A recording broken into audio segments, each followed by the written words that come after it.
എല്ലാവർക്കും എൻ്റെ വീഡിയോയിലേക്ക് സ്വാഗതം. ഇന്ന് നമ്മൾ സൺഡേ ആയതുകൊണ്ട് ഒരു ബിരിയാണി റെസിപ്പിയാണ് ഞാൻ പറയുന്നത് കേട്ടോ. കാണുന്നുണ്ട് നിങ്ങൾ, പക്ഷേങ്കിൽ ഞാൻ പറയാം, അത് കേട്ടോളൂ. നമ്മൾ ഇഞ്ചി, പച്ചമുളക്, വെളുത്തുള്ളിയൊക്കെ ഞാൻ ചതച്ച് വെച്ചിട്ടുണ്ട്. പിന്നെ തക്കാളി 2-3 തക്കാളി കട്ട് ചെയ്ത് വെച്ചിട്ടുണ്ട്. ഉള്ളി ഒരു 5-6 ഉള്ളി, പിന്നെ ഇതൊക്കെയാണ് ഇപ്പോൾ തൽക്കാലം വേണ്ടത്. അപ്പം ആദ്യം തന്നെ ഞാൻ കുക്കറിലാണ് വെക്കുന്നത് കേട്ടോ. കാരണം വെച്ചാൽ ഇത് നാടൻ കോഴിയാണ്, അപ്പോൾ അത് നല്ല വേവുണ്ടാവും. അപ്പോൾ കുക്കറിലാകുമ്പോൾ 2 വിസിലടിച്ച് കഴിഞ്ഞാൽ കാര്യം നടക്കുമല്ലോ. അതുകൊണ്ട് കുക്കറിലാണ് ഉണ്ടാക്കുന്നത്. നിങ്ങൾ സാധാരണ കോഴിയാണെങ്കിൽ നിങ്ങൾ പാനിൽ വെച്ചാലും മതി കേട്ടോ. കുറച്ച് നെയ്യ് ഒഴിച്ച് അതിൽ കുറച്ച് വെളിച്ചെണ്ണ ഒഴിക്കും ഞാൻ. വെളിച്ചെണ്ണ ഒഴിച്ച് ആദ്യം തന്നെ ഉള്ളി, ഈ വെളിച്ചെണ്ണ ഭയങ്കര കട്ടയാണ്. ബാംഗ്ലൂർ ഭയങ്കര തണുപ്പാണ്, അതുകൊണ്ട് കട്ട പിടിച്ചിരിക്കുകയാണ്, വരുന്നേ ഇല്ല. അപ്പോൾ ഉള്ളി വഴറ്റി, വെളിച്ചെണ്ണയും കുറച്ച് നെയ്യും ഇട്ട് ഉള്ളി വഴറ്റി, അതിന് ശേഷം പച്ചമുളകും ഇഞ്ചിയും ആ പേസ്റ്റ് ഉണ്ടല്ലോ, പേസ്റ്റ് പോലെ ആക്കണ്ട കേട്ടോ, ഒന്ന് ക്രഷ് ചെയ്തെടുത്താൽ മതി. അതും ഇട്ട് തക്കാളി ഇട്ട് പിന്നെ ഒക്കെ നല്ലോണം ഒന്ന് വഴറ്റിയതിന് ശേഷം അതിലേക്ക് കുറച്ച് ഉപ്പ് നമ്മൾ ആദ്യം ഉള്ളി വഴറ്റുമ്പോൾ ഇടുമല്ലോ, അപ്പം നല്ല ഉള്ളി നല്ലോണം വഴണ്ട് വരുള്ളൂ. അതുകൊണ്ട് ഉപ്പിട്ടിട്ടുണ്ടായി കേട്ടോ. പിന്നെ കുറച്ച് മുളക്, മഞ്ഞൾ, മല്ലിപ്പൊടി, കുറച്ച് ഗരം മസാല, ഇതും കൂടിയിട്ട് നല്ലോണം വഴറ്റണം. അതിൻ്റെ ആ പച്ചമണമൊക്കെ മാറുന്ന ഇതിൽ വഴറ്റിക്കൊണ്ടേയിരിക്കാം. വഴറ്റുമ്പോൾ പിന്നെ സിമ്മിൽ വഴറ്റുന്നതാണ് നല്ല കേട്ടോ. കുറച്ച് മല്ലിയിലയും പുതിനയും ഞാൻ ഇട്ടിട്ടുണ്ട്. പിന്നെ ഇതൊക്കെ നല്ലോണം നല്ല ചെറു തീയിൽ തന്നെ വഴറ്റിയെടുക്കണം, അല്ലേ പിന്നെ എല്ലാം കരിഞ്ഞു പോകും. അങ്ങനെ വഴറ്റിയിട്ട് ഉപ്പും മുളകും മഞ്ഞളും മല്ലി, ഗരം മസാല ഇതും ഇട്ട് അതും കൂടി ഒന്ന് നല്ല പച്ചമണം മാറുമ്പോൾ നമുക്ക് എന്ത് ചെയ്യാം, നമ്മളെ ചിക്കൻ അതിൽ ആഡ് ചെയ്യാം. ചിക്കനും ഒന്ന് നല്ല ചിക്കൻ്റെ ആ കളറെല്ലാം ഒന്ന് മാറുന്ന വിധത്തിൽ നമുക്ക് വഴറ്റിയിട്ട് ഒരു 2-3, കാരണം നാടൻ കോഴിക്ക് ഒരു 6 വിസിൽ എന്നാലും പറയും, പക്ഷേ ഇവിടെ നിന്ന് വാങ്ങുന്നതിന് അങ്ങനെ വേവുണ്ടാകാറില്ല. എന്നാൽ ഞാൻ 2-3 വിസിലടിച്ചിട്ടുണ്ട്. 3 വിസിലടിച്ചാൽ എല്ലാം നല്ല അടിപൊളി പേസ്റ്റ് പോലെ ആയിക്കോളും. നല്ല അടിപൊളി ഒരു മസാല ഇവിടെ തയ്യാറാക്കാം. അപ്പോൾ അതിന് ശേഷം നമുക്ക് നമ്മളെ റൈസ് ഞാൻ കുതിർത്ത് വെച്ചിട്ടുണ്ട് കേട്ടോ. 10-20 മിനിറ്റ് കുതിർത്ത് വെച്ച റൈസ് ഒരു അരിപ്പയിൽ അരിച്ചെടുക്കണം. അതിന് ശേഷം ഒരു കനം കട്ടിയുള്ള എൻ്റെ മോനാട്ടോ ഇടക്കിടക്ക് വന്ന് നോക്ക്.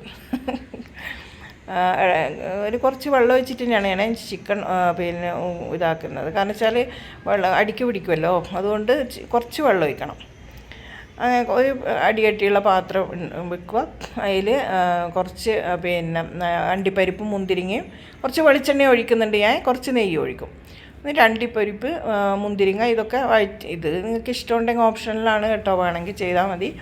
അത് ഞാൻ അങ്ങോട്ടേക്ക് മാറ്റി വെച്ചിട്ട് അതിന് ശേഷം 2 ഗ്രാമ്പു, ഏലക്ക, ഒരു ജാതിപത്രി, പിന്നെ വേണമെങ്കിൽ പെരുംജീരകം, ഇതൊക്കെ ഇട്ടിട്ട് ഒന്നായി ചൂടിലൊന്ന് വഴറ്റിയിട്ട് അതിന് ശേഷം നമ്മൾ അവിടെ റെഡിയാക്കി വെച്ച അരിയില്ലേ, അതിലേക്ക് വഴറ്റാൻ വേണ്ടിയിട്ട് അതിടും.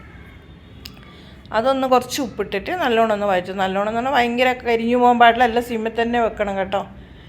അങ്ങനെ അതും വഴറ്റി ഞാനിങ്ങനെ തപ്പുന്ന എന്തോ കാണുന്നില്ല, തപ്പി നോക്കുകയാണ് കേട്ടോ. അപ്പോൾ അതും കൂടി വഴറ്റി എന്നിട്ട് വെള്ളം തിളപ്പിച്ചിട്ടാണ് ഞാൻ ഒഴിക്കുന്നത് കേട്ടോ. കുക്കറിൽ ഞാൻ ഇടാറില്ല.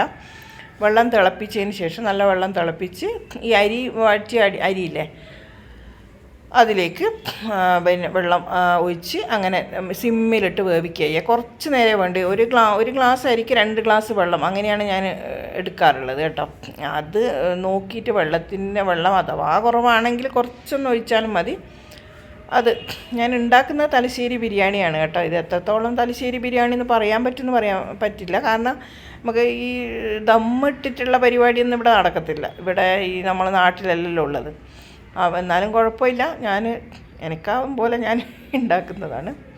അങ്ങനെ നമ്മൾ അരി വഴറ്റി ഒക്കെ നല്ല വേവാൻ വേണ്ടി അപ്പുറത്ത് ഞാനൊരു പാത്രത്തിൽ വെള്ളം വെക്കുന്നുണ്ട്. അതും തിളച്ച വെള്ളം ഒഴിച്ചിട്ട് ഒരു സിമ്മിൽ കുറച്ച് നേരം പെട്ടെന്ന് തന്നെ വേവും. ഇത് കാരണം വെച്ച് കഴിഞ്ഞാൽ നമ്മൾ വെള്ളത്തിൽ ഒരു 20 മിനിറ്റ് വെള്ളത്തിലിട്ട് വെച്ചതാണല്ലോ, അതുകൊണ്ട് പെട്ടെന്ന് തന്നെ വേവും. അങ്ങനെ അത് വെന്ത് കഴിഞ്ഞാൽ പിന്നെ അതിൻ്റെ വെന്ത് കഴിഞ്ഞാൽ പിന്നെ ഉള്ളത് ദമ്മിലിടുക എന്നുള്ള ഒരു പണിയേ ഉള്ളൂ കേട്ടോ. ഞാൻ അതിലിടയ്ക്ക് ഇവിടുന്ന് ഒരു പൈനാപ്പിൾ കട്ട് ചെയ്യുന്നുണ്ട്. അതാണ് ഇങ്ങനെ എന്നെ ഇവിടെ എൻ്റെ തല മാത്രം കാണുന്നത്. പൈനാപ്പിൾ ഇതിലിടാനുള്ള പൈനാപ്പിളൊന്നുമല്ല, ചുമ്മാ അത് മോനെ വാങ്ങിക്കൊണ്ട് വന്നിട്ടുണ്ടായി, അതുകൊണ്ട് അത് കട്ട് ചെയ്യുന്നതേ ഉള്ളൂ. കുറച്ച് ലെമൺ ഒഴിച്ച് അങ്ങനെ നമ്മൾ ലെമൺ ഒഴിച്ച് തിളപ്പിച്ച വെള്ളത്തിലേക്ക് ഞാൻ വെള്ളം വെച്ചിട്ടുണ്ട്. വെള്ളം ഒഴിച്ച് വേവിക്കുകയാണ്. കുറച്ച് മല്ലിയില ഇട്ടിട്ടുണ്ട്. ഇത് കണ്ട തിളക്കുമ്പോൾ ഞാൻ സിമ്മിലാക്കി വെക്കും. സിമ്മിലാക്കിയ പിന്നെ പെട്ടെന്ന് അങ്ങ് വെന്തോളും. അത് അടച്ച് വെച്ച് ഒരു 5-10 മിനിറ്റ് കഴിയുമ്പോൾ അത് നല്ല അടിപൊളിയായിട്ട് വെന്ത് വന്നിട്ടുണ്ട്. അതിന് ശേഷം നമുക്ക് ദമ്മിടണം. ദമ്മിടാൻ വേണ്ടിയിട്ട് പൈനാപ്പിൾ കട്ട് ചെയ്യുന്നതാണ് ഇടയ്ക്കിടയ്ക്ക് ഇങ്ങനെ കാണുന്നത്. ഇതിൽ കണ്ട പൈനാപ്പിളൊക്കെ റെഡിയായി വെക്കുന്നുണ്ട്. അപ്പോൾ ദമ്മിടാൻ വേണ്ടിയിട്ട് എൻ്റെ അരി കുറച്ച് ചോറിട്ട് കുറച്ച് നെയ്യ് ഒഴിച്ചു താഴെ. അതിന് ശേഷം കുറച്ച് റൈസ് ഇട്ടു. അതിന് ശേഷം നമ്മുടെ മസാല ഉണ്ടാക്കും. നമ്മുടെ മസാല ഇങ്ങനത്തെ അടിപൊളി മസാല ആയിട്ടുണ്ട്. അതിൻ്റെ മേലെ പിന്നെയും നമ്മൾ കുറച്ച് റൈസ് ഇടും. പിന്നെയും കുറച്ച് റൈസ് ഇട്ട് നല്ലോണം ഒന്ന് പ്രസ് ചെയ്ത് നമ്മൾ വറുത്ത് വെച്ച അണ്ടിപ്പരിപ്പും മുന്തിരിങ്ങയും പനിയപ്പും പുതിന മല്ലിയൊക്കെ ഇട്ട് ഒന്ന് അടച്ച് വെച്ച് 2-5 മിനിറ്റ് ഞാൻ അടച്ച് വെച്ച് ഒരു ചെറുതീയിൽ അങ്ങനെ വെക്കും. അപ്പോൾ അത് നന്നായി അതിൻ്റെ ഉള്ളിൽ നന്നായി അടിപൊളിയായിട്ട് ആയിക്കോളും. അതിന് ശേഷം ഞാൻ ചെയ്യുന്നതെന്ന് വെച്ചാൽ അതൊക്കെ ആയി റെഡിയായി അങ്ങ് പോയി. ഞാൻ എൻ്റെ കബോർഡെല്ലാം ഒന്ന് ക്ലീൻ ചെയ്യുന്നുണ്ട് കേട്ടോ. മോനാന്നേ അതിലോട്ട് പോകുന്നുണ്ട്. മോനൊന്നും വീഡിയോയിൽ വരാനുള്ള താല്പര്യമൊന്നുമില്ല. അവർ വന്നോളും, തുടങ്ങിയിട്ടുള്ളേ ഉള്ളൂ, വരാം. അപ്പോൾ അവൻ്റെ റൂമാണ് ഒന്നും എല്ലാം ഞാൻ ഈ എത്ര ക്ലീൻ ചെയ്ത് വെച്ചാലും പിന്നെയും ഇങ്ങോട്ട് എടുത്തു വിടും, പിന്നെയും എടുക്കും, പിന്നെയും അങ്ങനെയാണ് ഈ കുട്ടികൾ. അപ്പോൾ എല്ലാം ക്ലീനിങ് ആണ് പരിപാടി. സൺഡേ അല്ലേ, അപ്പോൾ ഞാൻ വിചാരിച്ച് കുറച്ച് ക്ലീനിങ് ചെയ്യാം. എൻ്റെ ഡ്രസ്സും ഉണ്ട് കുറച്ചതിൽ. അങ്ങനെ ക്ലീൻ ചെയ്തുകൊണ്ടിരിക്കുന്ന പരിപാടിയാണ് കാണുന്നത്. ഇനി കുറച്ച് പാത്രമൊക്കെ കഴുകാനുണ്ട്, അതൊക്കെ ചെയ്യണം. പിന്നെ തൽക്കാലം വലിയ പണിയൊന്നുമില്ല, ഇത് തന്നെ പണി. അങ്ങനെ നടന്നുകൊണ്ടിരിക്കുകയാണ് പണി. ഇതൊക്കെ ക്ലീൻ ചെയ്യുന്നതൊക്കെ കണക്കാണ്. ക്ലീൻ ചെയ്ത് എല്ലാം റെഡിയാക്കി വെക്കും. നാളെ ആകുമ്പോൾ പിന്നെ ഇത് ഇങ്ങോട്ട് തന്നെ വലിക്കും അവർക്ക് പോകേണ്ട ധൃതിയിൽ എല്ലാം ഞാൻ അയൺ ചെയ്തൊക്കെ വെക്കും. എന്നാലും അവർ ഒന്നെടുത്തിട്ട് അതയച്ചിട്ട് പിന്നെ ആയിട്ട് ഇങ്ങനെയൊക്കെ ചെയ്ത് നോക്കുന്ന മക്കളാണ്. അതുകൊണ്ട് ഭയങ്കര ബുദ്ധിമുട്ടാണ്. ഇതൊക്കെയാണ് ഇന്നത്തെ പരിപാടി കേട്ടോ. അടുത്ത വീഡിയോ കാണുന്നവരെയൊക്കെ എന്നെ ഒന്ന് സബ്സ്ക്രൈബ് ചെയ്യണം. എല്ലാവരും ഒന്ന് എന്നെ സപ്പോർട്ട് ചെയ്യണം. എൻ്റെ പുതിയ ചാനലാണ്, ഒന്ന് സപ്പോർട്ട് ചെയ്ത് ലൈക്ക് ഷെയറൊക്കെ ചെയ്യണം കേട്ടോ. അപ്പോൾ അടുത്ത വീഡിയോ കാണുന്നവരേക്കും ബായ്.